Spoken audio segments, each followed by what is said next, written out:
Welcome to the Slop Farm. Enjoy the video.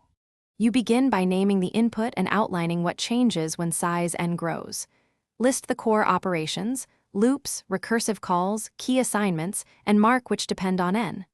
Once done, separate constant time setup from work that scales. Make sure to pick the case you need. Worst case is safest, average case is realistic.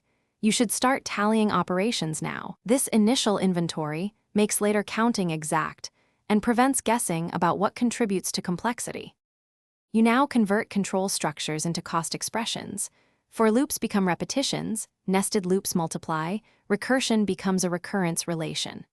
Once you write sums or recurrences, simplify algebraically, combine like terms and drop lower order pieces.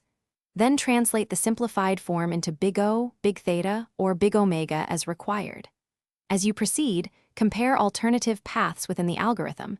Choose the path that dominates growth. This turning of code into math is where accuracy matters most.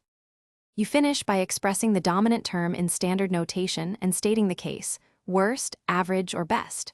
Once stated, verify with small and large inputs, timing runs to confirm growth trends, empirical checks catch algebra mistakes.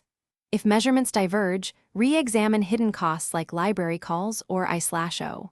One key troubleshooting tip: if growth seems unpredictable, isolate sections and profile them. Identifying the true bottleneck usually fixes mismatches between analysis and practice. Thanks for watching. Consider subscribing if we helped you today.